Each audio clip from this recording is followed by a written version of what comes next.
I think we'll get started. Welcome to all. Thanks for being here today. We're going to start with a bit of housekeeping. We have simultaneous translation for our webinar today, as our speakers will be contributing in both English and French. So please select the correct language channel by clicking on More at the bottom of the Zoom window, then clicking on Interpretation and selecting English or French as required. We do have some French speakers, so our English speakers will also need to select the correct channel rather than staying in the main room. Pour nos collègues francophones, nous disposons aujourd'hui d'une traduction simultanée. Vous pouvez choisir la chaîne française en cliquant sur plus en bas de la fenêtre Zoom, puis en cliquant sur Interprétation et en sélectionnant Français.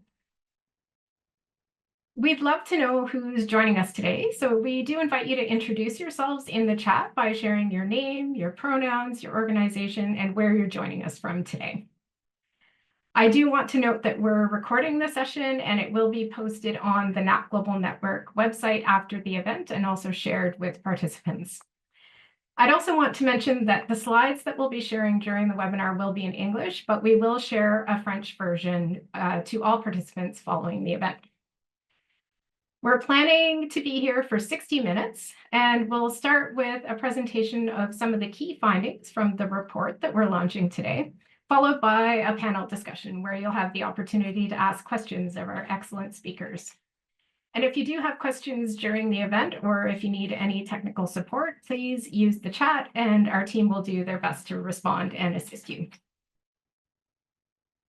My name is Angie Dazé, and I'm the Director of Gender Equality and Social Inclusion for Resilience at the International Institute for Sustainable Development, and a member of the Secretariat of the NAP Global Network. I use she, her pronouns. It's my pleasure to moderate the session today, where we're launching the NAP Global Network's 4th synthesis report on the integration of gender considerations in NAP processes. During the first part of the webinar, I'll be joined by my colleague Cameron Hunter, who will be presenting a brief overview of the synthesis report. For those who aren't familiar with the NAP Global Network, we're a network of over 2,700 adaptation policymakers and practitioners representing more than 170 countries. Our goal is to enhance national adaptation planning and action in developing countries. We do this by providing demand-driven technical support to enable countries to advance different aspects of their NAP processes. We also bring countries together to learn from each other in peer learning processes. And we capture and disseminate learning from NAP processes.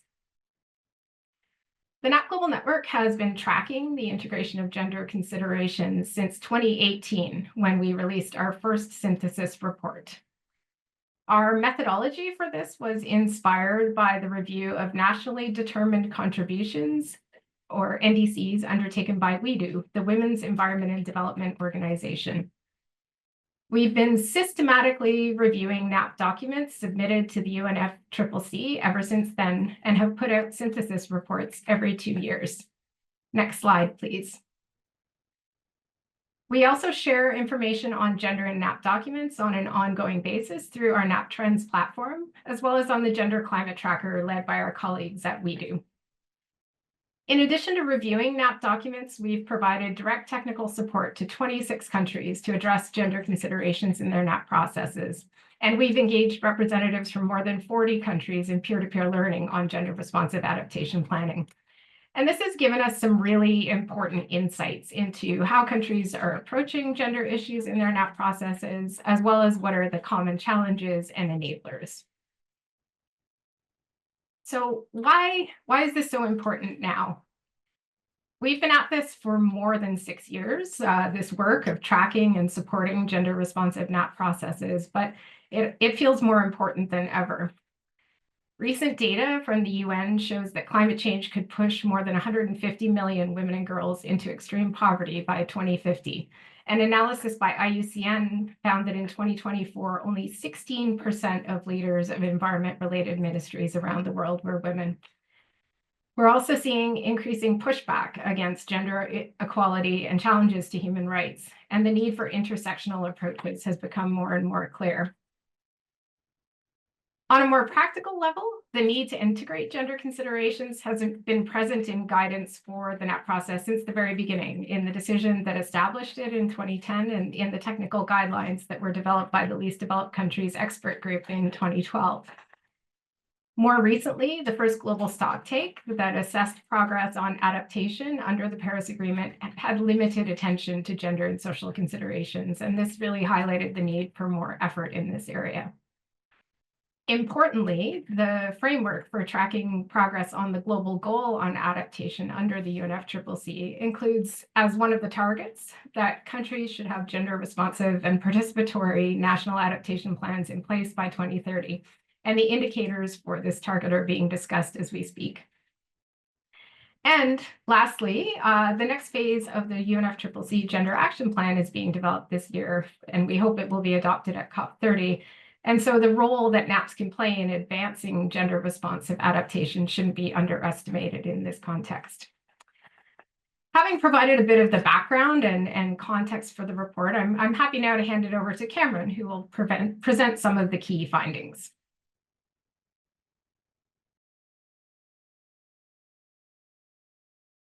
Thanks so much, Angie. Can you hear me all right? Excellent. And thank you all for joining us today. As Angie mentioned, my name is Cameron Hunter, and I'm a policy advisor here at the International Institute for Sustainable Development that works on gender equality and social inclusion. Similar to Angie, I'm also a member of the Secretariat of the NAP Global Network. We're very excited today to launch this report.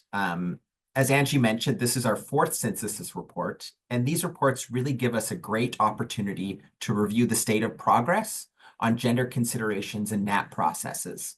And I'm going to share with you a few of the key findings of our analysis today. Before we dive into the analysis, though, I just wanted to mention that our report is informed by two important sources of data. The first is our systematic review of the 56 multi-sectoral NAP documents that were submitted to the UNFCCC as of the end of June 2024. We review all of the NAP documents based on a set of keywords related to gender, and we categorize and sort all of these references based on the terminology being used and what points in the NAP process is being referenced. The document analysis allows us to track trends on how gender is being considered in adaptation, as well as how countries are considering gender in their NAP documents. The second important source of data that informs our analysis is the NAP Global Network's engagement with partner countries. Through this support, we are able to observe actions being taken by countries to integrate gender considerations into their NAP processes. And we see these two sources of data as being complementary, as countries' documents may not fully capture the analysis, engagement, and other activities that are underpinning their NAP documents, and as well may not capture the activities that are taking place after the publication of a NAP document. So we'll dive right into some of the key findings of our analysis. The first key metric that we track is the mention of gender in a country's NAP document. And all but two of the NAP documents we reviewed mention the word gender in their text. We see a wide variety of the amount of frequency of gender in NAP documents, and approximately 2/3 of documents reference the word gender between 10 and 100 times, and showcasing just the wide range of frequency of mention. Our analysis demonstrates that countries that have submitted their NAP documents more recently are more consistently integrating gender throughout their NAP documents, as these terms show up more frequently. One of the specific terminologies we've been tracking is the use of the term gender responsive. Initially, this term did not appear in our 2018 review, but since 2018, this term has regularly been appearing in countries' NAP documents. Interestingly, Our review this time around was the first time that gender responsive was being used more frequently than the term gender sensitive across all NAP documents. And trends like these show us how countries are framing gender considerations in their NAPs and how terminology changes and evolves over time.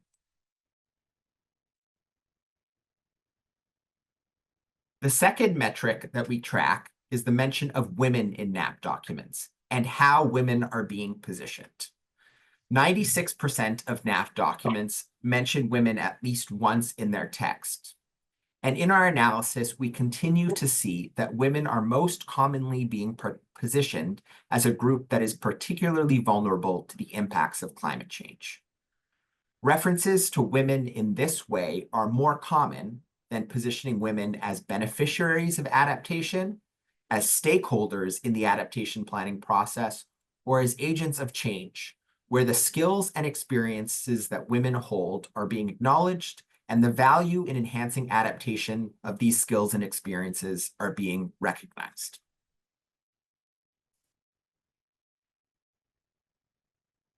Beyond just mentions of the word gender and women in NAP documents, we also track key places in the adaptation planning process where gender is being integrated. One of the ways that we see this inclusion is through the mention of a country's department or ministry responsible for gender being included in the institutional arrangements for the NAP. We know that effective institutional arrangements are a key enabler for gender-responsive NAP processes, and we're happy to see that more than half of the NAP documents we reviewed mention the agency responsible for gender within their NAP's institutional arrangements.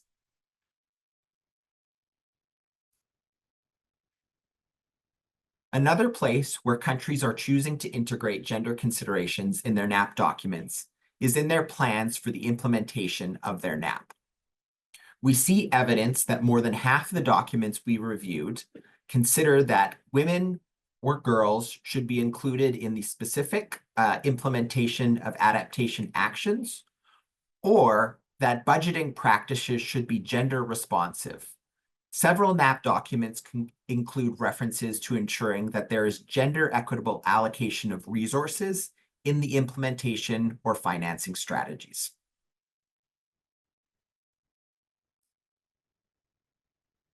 Since 2022, we have been tracking the number of documents that mention capacity strengthening activities.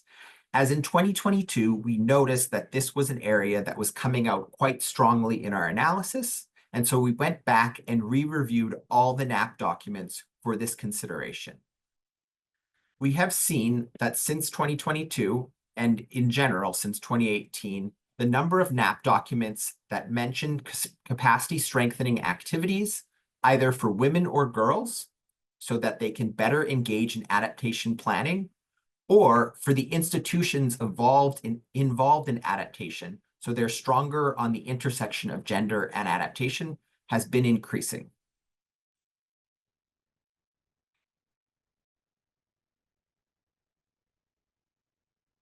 The final key finding I will share with you today is on the inclusion of gender considerations in monitoring, evaluation, and learning efforts, as this is another area where countries commonly reference gender in their NAP documents. For this review, we considered MEL efforts to be related to a number of areas, including a general description of a country's approach to MEL, within specific indicators that they are tracking on gender and adaptation, or within their data or analysis collection methods. In the analysis, we found that 63% of the documents reviewed referred to gender in their description of their MEL efforts. As I mentioned previously, not everything can be captured in a country's NAP document, which is why we pair the document analysis with 6 promising examples in our synthesis report. These examples provide areas in which gender is being integrated into NAP processes that may not be captured in the country's NAP document. And we're going to get the opportunity to hear directly about 2 of these promising examples. but I wanted to share with you the 4 other examples we've included in the report. Firstly, to showcase the variety of actions being taken to advance gender-responsive NAP processes, and to hopefully encourage you to check them out in the report. We highlight examples from Africa, the Caribbean, and South America in the report, with the hopes that you will take some inspiration from these examples, and you will be able to take the learnings from these and apply them in your own processes. I'll just close today by encouraging you all to take a look at our 4th gender synthesis report, which is now available on the NAP Global Network website. If you have any questions about the key findings of the report, please do add them in chat, as we will have a time for questions following our next 2 speakers. Back to you, Angie. Thanks so much, Cameron. Great to have the overview of the key findings, and really do encourage people to dig into the report, because this is just really a small snapshot of the information presented there.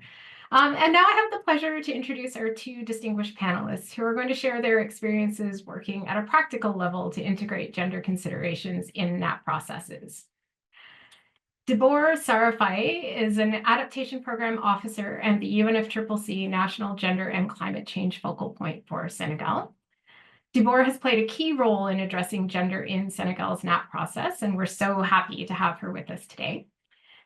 We also have Lydia Wanjiku Kibandi, who is the CEO of Lensational, which is a social enterprise that aims to empower women through photography. Lensational has been a valued partner of the NAP Global Network for several years now, and I'm grateful to Lydia for being here today. They're going to speak about 2 of the promising examples that are presented in the report. And as Cam mentioned, we will have a round of questions later in the panel. So please share any questions that you have for Dibor and Lydia in the chat, and we'll get to as many as possible. So to start with you, Dibor, Senegal has prioritized integrating gender considerations in its NAP process, and specifically in adaptation planning in key sectors. Can you explain why this was important for effective adaptation in your country?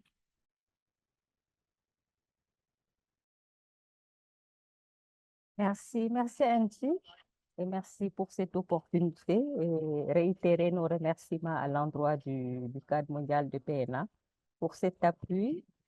Et c'était important pour nous d'intégrer la question du genre dans le processus du plan national d'adaptation, parce que comme à l'image des autres pays, le Sénégal est très vulnérable au changement climatique.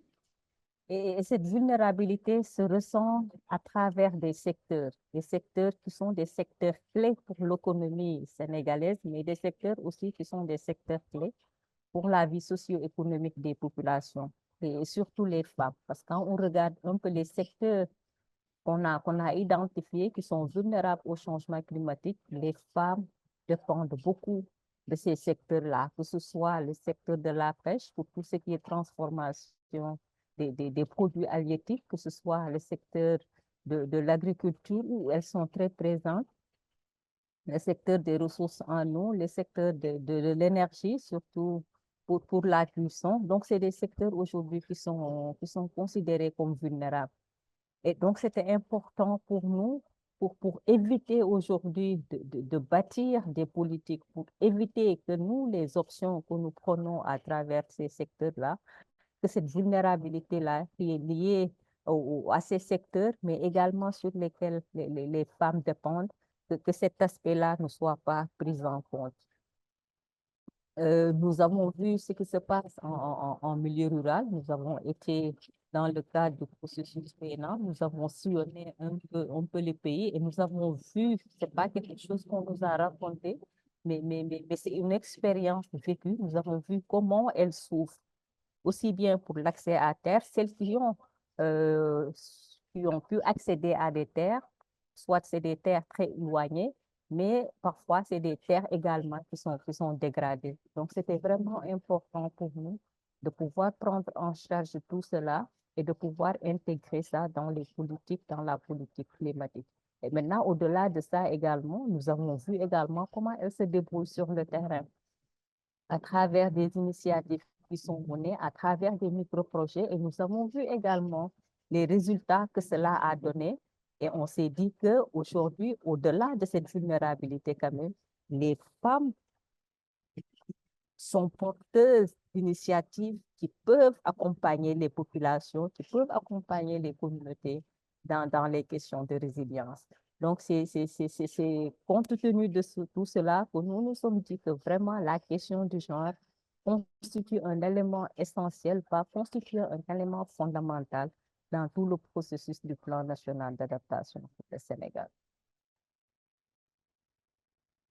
So much, Dibor, and thanks for highlighting, that there are aspects of vulnerability, but also the important role that women can play in advancing adaptation for their families, for their communities, and more broadly in Senegal. So really appreciate that. I'm going to turn to Lydia next. So if you can tell us a bit about your collaboration with the NAP Global Network and other partners over the last few years. This has been an ongoing collaboration to implement the Envisioning Resilience Initiative, which aims to amplify women's voices in NAP processes. Can you tell us a bit about the experience of implementing Envisioning Resilience in Rwanda?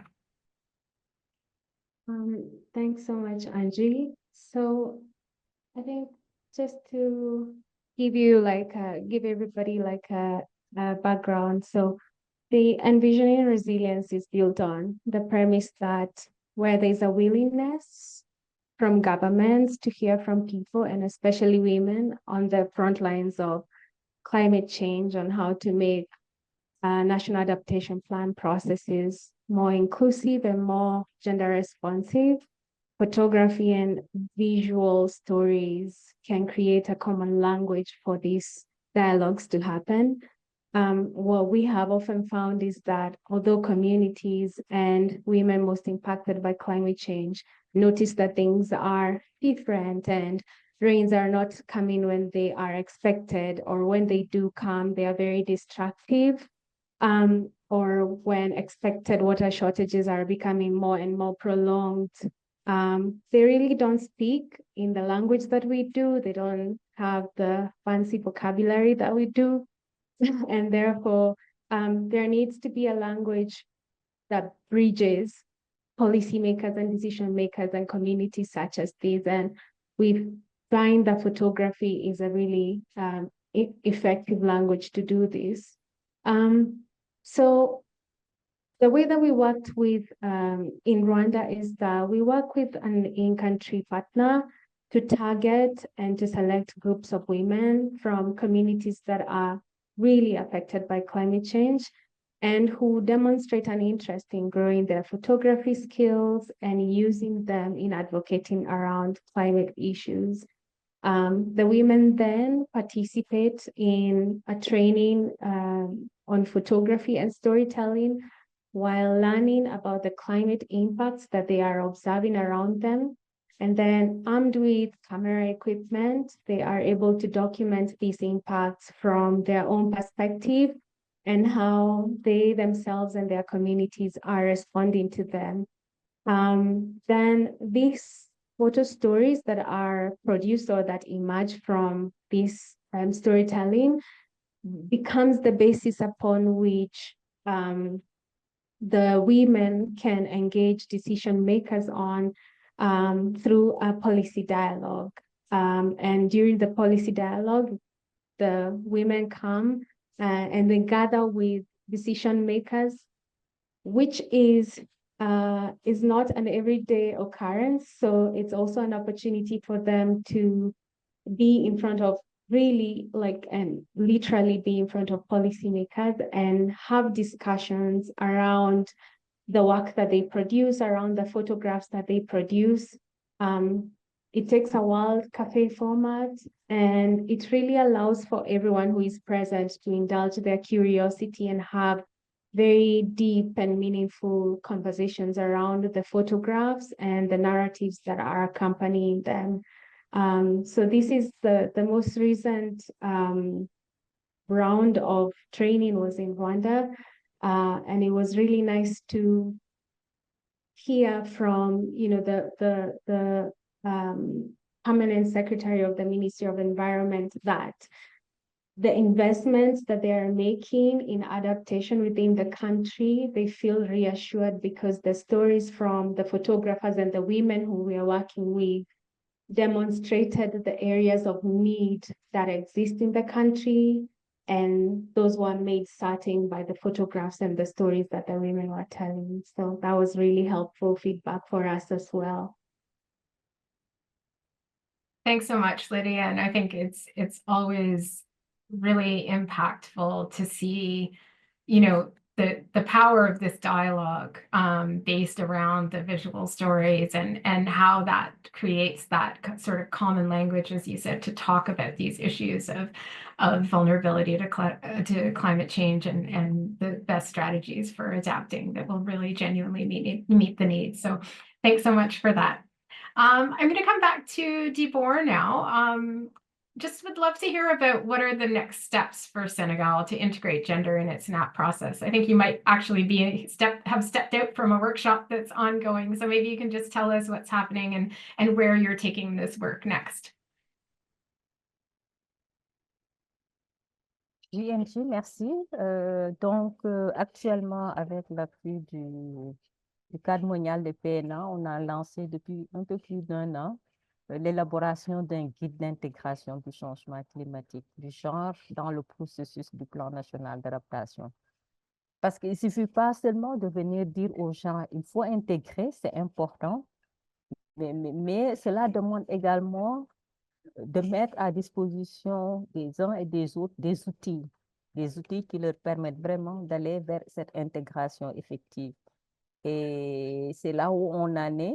Actuellement, nous sommes dans un atelier depuis hier pour partager déjà le guide d'intégration du genre dans le processus PNA, mais également former les acteurs, mais également les sensibiliser.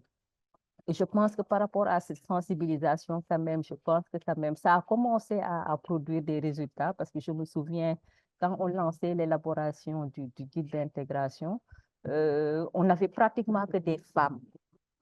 Mais je vois que de plus en plus, surtout avec cet atelier, les hommes commencent vraiment à porter cette question et on voit de plus en plus qu'ils ont compris, ils commencent à comprendre ce que c'est que le genre, pourquoi aujourd'hui il faut intégrer la question du genre dans le processus.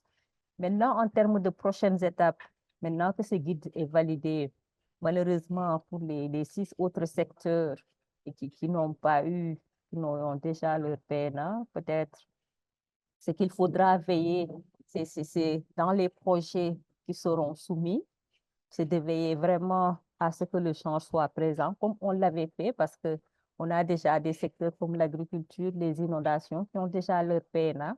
Mais avec le ministère de l'Économie et des Finances, on était dans un processus de maturation de projets à soumettre au budget consolidé d'investissement. Et là, on a vraiment veillé à ce que la question du genre soit reflétée dans les projets qui sont proposés. Maintenant, en perspective, c'est vraiment d'accompagner les ministères de la biodiversité, le secteur de la biodiversité, du tourisme, de l'élevage et des ressources en eau à élaborer le plan national d'adaptation. Et ce sera vraiment, puisqu'aujourd'hui, on a un outil, c'est de veiller vraiment à ce que le champ soit intégré dans l'ensemble du processus PNA et continuer également la sensibilisation des différents acteurs avec, bien sûr, les organisations de la société civile qui sont présents à cet atelier et également le Comité national sur les changements climatiques à continuer la sensibilisation des acteurs et également des décideurs sur l'importance d'intégrer le changement climatique avec l'appui, bien sûr, des partenaires techniques et financiers. Thanks, Dibor. I think as you speak, I'm just really struck by, there's so many moving parts in a NAP process and so many different actors that need to be engaged. And you're really emphasizing, this ongoing process of raising awareness, of having the dialogue and the importance of that sort of continued sustained effort to keep gender in the conversations around adaptation in the country across the different sectors and levels and with all of the different actors that are involved. So thanks so much for sharing your perspectives. Lydia, why do you think that visual stories are such a useful tool for dialogue among women on the front lines of climate change and adaptation decision makers? I think there are many reasons that I could outline, but I do want to focus on one, and it's the recognition that gender really intersects with many socioeconomic factors in a way that influencing women's vulnerability to climate change and their capacity for adaptation. For the countries that are feeling the impacts of climate change most severely are also the countries and economies that are very under-resourced and economically disadvantaged. And within those types of contexts, unfortunately, women tend to be like the subsidized force that sustain those communities and those local economies when the rains fail or when the rains overwhelm their produce and their main source of livelihood is disrupted. And we have seen these examples within Envisioning Resilience, where in Kenya, for instance, it's the women who started kitty contributions so that they could purchase food in bulk and all the homes within that homestead could have some food during drought. Or in Rwanda, where we saw mother who's a subsistent farmer who used to sell her surplus from her own farm, but because her harvest failed, that meant that she had to source from other bigger farmers and resell that produce in small margins to sustain the income in her household. And while all these actions often demonstrate leadership that we celebrate, it's often driven by necessity. And unless it's recognized and valued, it continues to be an informal burden that continues to deepen gender disparities and continues to trap women in these cycles of poverty as climate impacts intensify. And I think you've highlighted that very well in Angie in the stats that you shared at the beginning of the projections that there are. And if national adaptation planning is supposed to support countries to address the impacts of climate change on communities, ecosystems, and economies, then the stories and the realities of these women are very, very important in ensuring that no one is being left behind in envisioning and building more resilient economies. Thanks so much, Lydia. I always love hearing you speak about this initiative. It's always very inspiring. So we have a question in the chat about a link to the toolkit for DeBoer. And I know that this is an ongoing process of developing the guide for integrating gender into the sectors. But I wondered if, DeBoer, you wanted to talk a little bit about your gender analysis, which sort of started this whole journey, and maybe what was learned through that process that led you to, you know, the focus and the actions that you're taking now.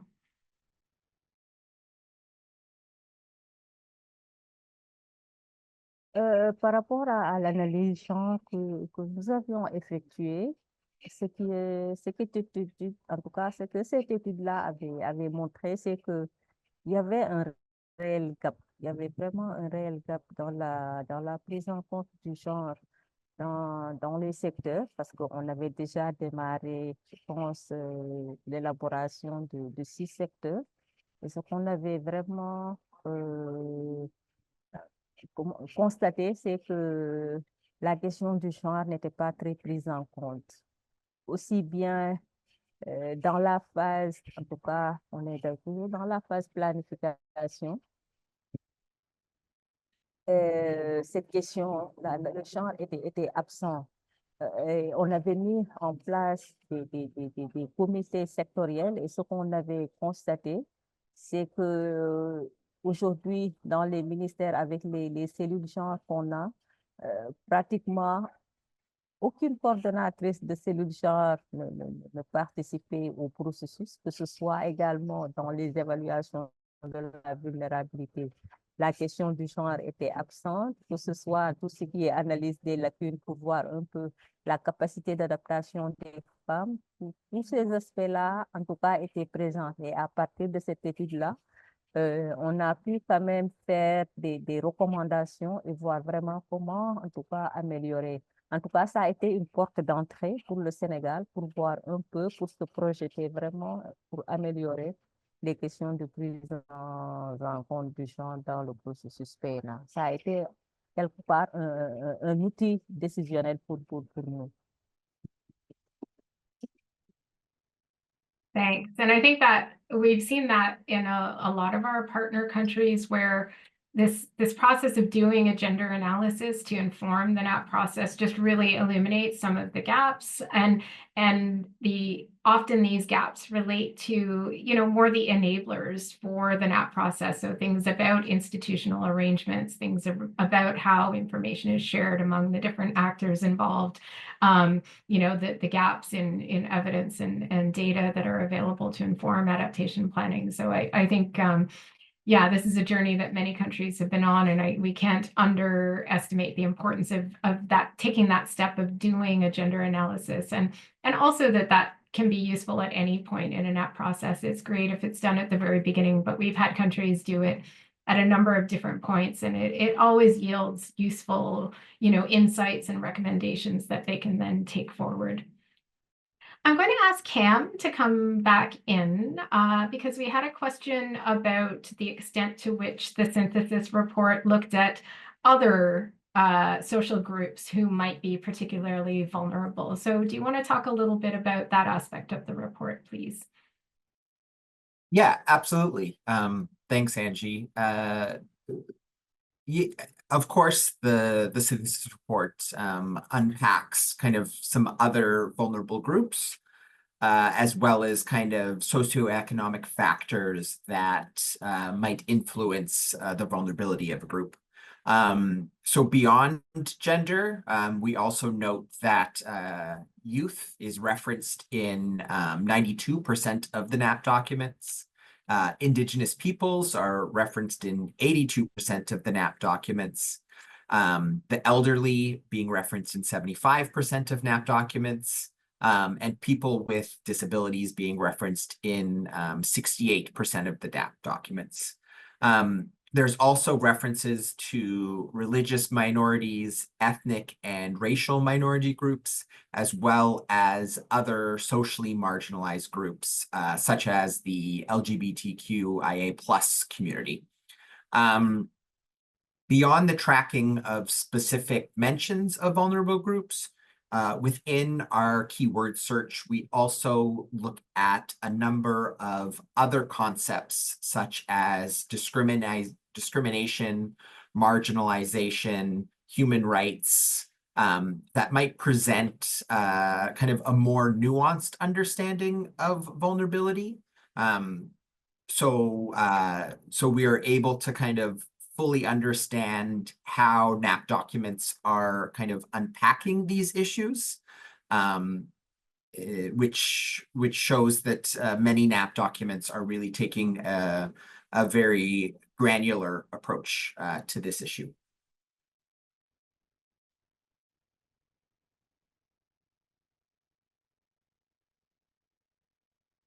Thanks, Cameron. And I think, you know, this is something that we're trying to do with each report. We're trying to, you know, evolve the methodology a little bit to kind of provide more nuance to the analysis and bring in different issues. Another issue that we've looked at in this report is how care is covered or not in the NAP document. So we're really trying to look at, you know, different angles around gender equality and increasingly also social inclusion and how this is represented in the NAP documents. But I think it's also important to emphasize that the document only tells part of the story. You know, we really always also want to emphasize the process around the document. So what we see in the documents is important, but the kinds of steps that Dibor and Lydia are talking about and that are presented in our promising examples in the report are also incredibly important in terms of ensuring that these processes are gender responsive and inclusive.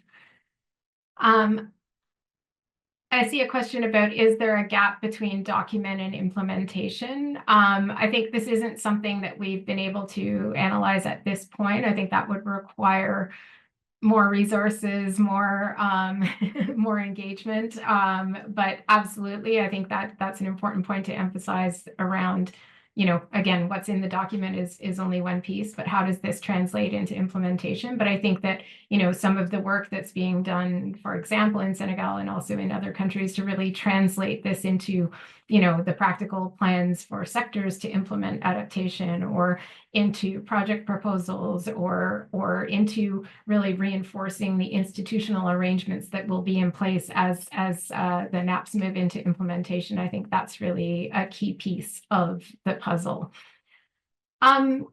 Please do share any other questions for Dibor or Lydia if you have them in the chat. And Lydia, maybe I'll come back to you and just ask, what's one key message that you would want people to take away based on your experience through Envisioning Resilience, which has now been implemented in Kenya, in Ghana, in Rwanda, in Jamaica, and yeah, what is one really key message that you would want the participants in the webinar to hear about that experience?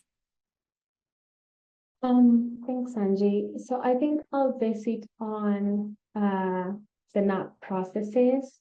And I think I would go back to what I said earlier, in that in the majority of the countries and economies that are adversely affected by climate change, it's women who step up in roles that are a bit subsidized to sustain the lives and the livelihoods of their communities and those local economies.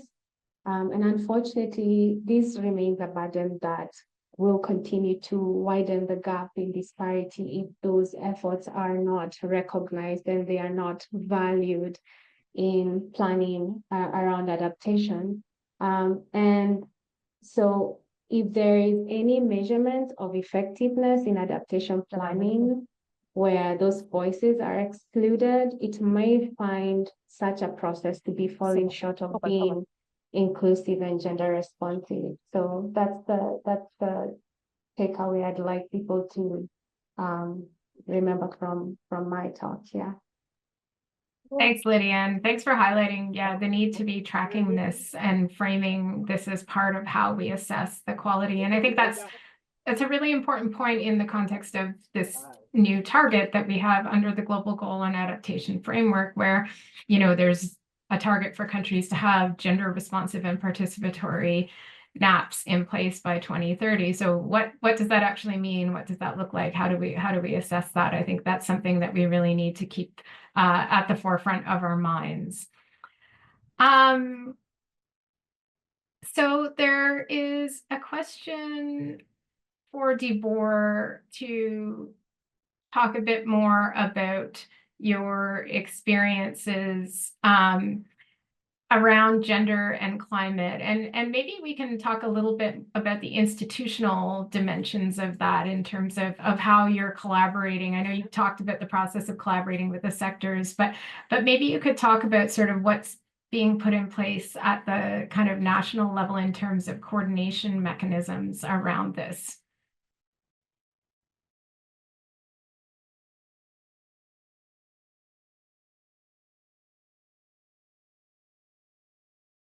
Or did you hear? Ok, merci beaucoup. Donc, au niveau national, on a ce qu'on appelle le Comité national des changements climatiques, qui est un peu le comité technique du processus PNA et qui regroupe en tout cas l'ensemble des acteurs. On a les universités, on a les collectivités territoriales, on a les ministères sectoriels, les organisations de la société civile. Et tous ces acteurs-là sont dans le processus de Maintenant, étant donné que au niveau national, on a l'approche sectorielle concernant le processus, au niveau également des secteurs, il y a des comités sectoriels qui sont mis en place et qui regroupent l'ensemble des sensibilités du ministère de l'Environnement. Aujourd'hui, on est là, on est avec les sectoriels pour valider le guide d'intégration des changements climatiques dans le processus PNA, le genre. Mais au-delà des ministères sectoriels, on a des organisations de la société civile, on a des organisations de défense des droits des femmes, de défense des populations vulnérables qui quand même ont une certaine expérience sur le terrain et qui peuvent également, pour nous, selon porter une plus-value à ce que nous faisons.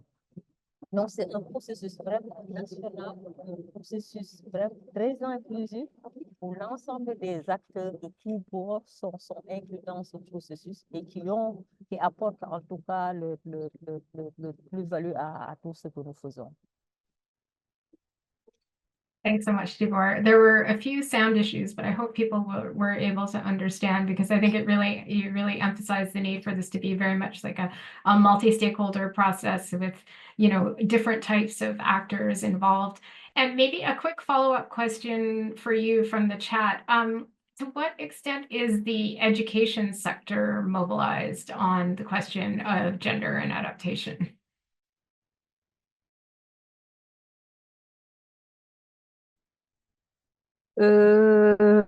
Contrairement aux autres secteurs, non, mais c'est quelque chose qui commence quand même à venir.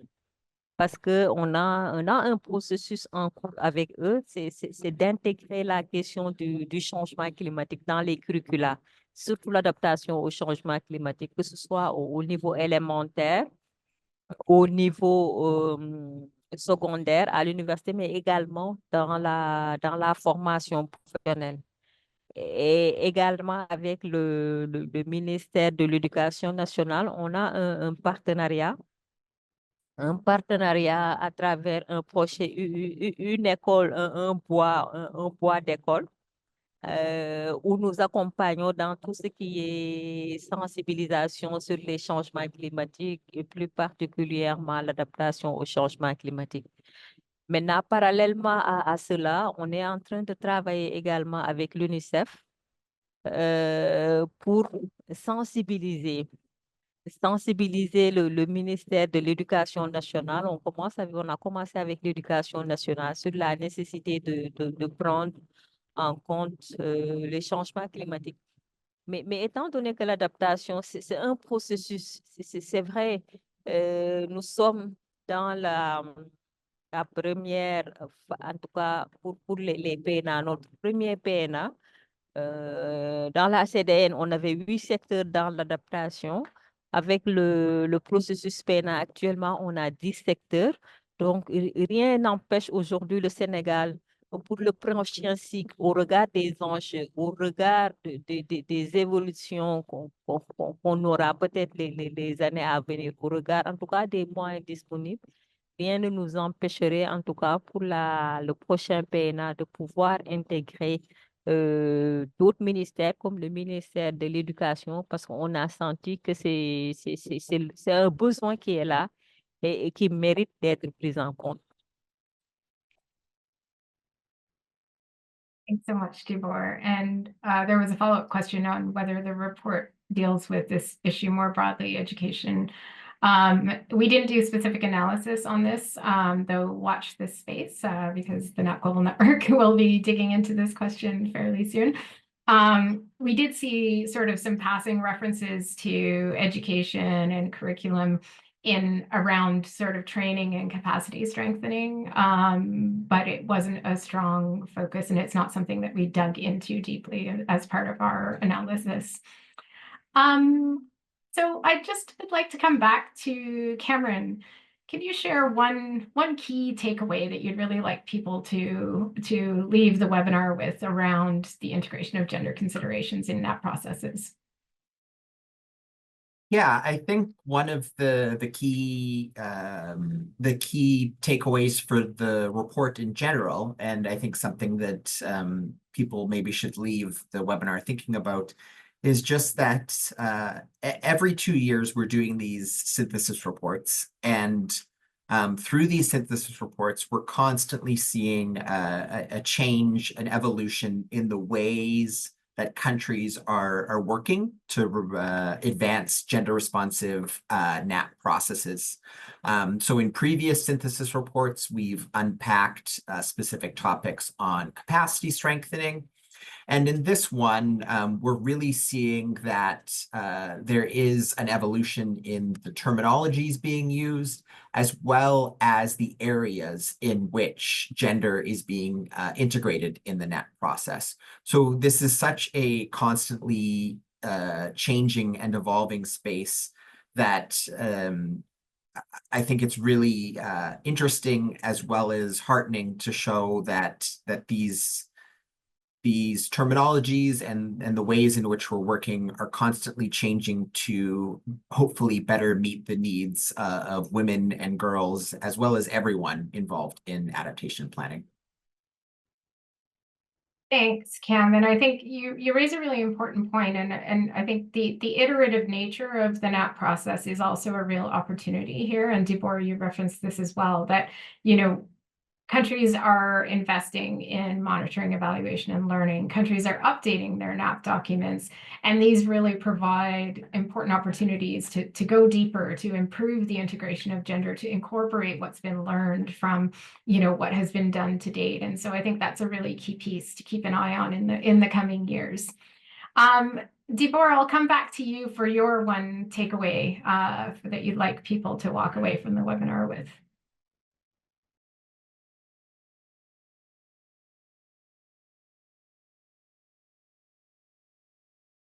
Je pense qu'un élément important, fondamental dans tout ce processus-là, c'est la communication. C'est la communication, la sensibilisation de l'ensemble des acteurs. Si nous voulons que tout le monde, en tout cas, adhère à cette vision-là, si nous voulons que tout le monde soit au même niveau d'information et si nous voulons que tout le monde ait les mêmes informations concernant les questions du genre.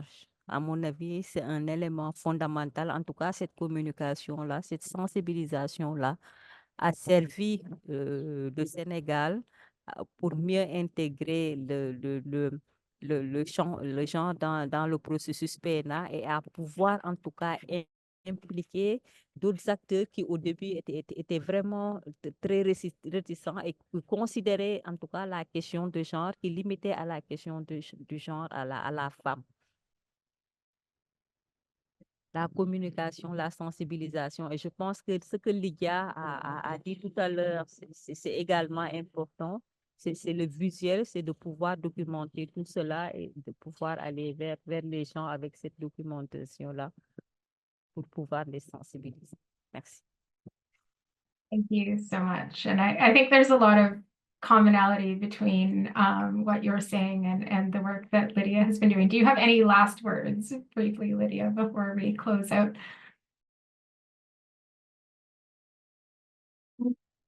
Well, I would just like to encourage everyone here to go and read the amazing work that's being produced in the countries that envisioning resilience has been implemented, and see just how the initiative puts a very human face to a very technical process. That's all, Angie. So much. That's a great note to end on. So as we close, I just want to extend my thanks to everyone who contributed to the report, both within the NAP Global Network team, but especially our country partners who are doing the challenging work of advancing gender responsive NAP processes, both in their documents and in the work that's happening around the documents. Huge thanks to Lydia and Deborah for sharing your insights that really enrich these discussions. I'm very grateful to both of you for being here. I know how busy you are, so getting an hour of your time is really a gift, so thank you. As I mentioned, we'll share a recording and also the French version of the slides after the event with all participants. You can already find the English version of the report on the NAP Global Network website through the QR code that was shared earlier, or if you just go to the website and check the resource library, you'll find it there. And the French version will be posted very soon. I really want to thank you all for taking the time to be here today, and I wish you a wonderful morning, afternoon, or evening, depending on where in the world you are. Thanks very much.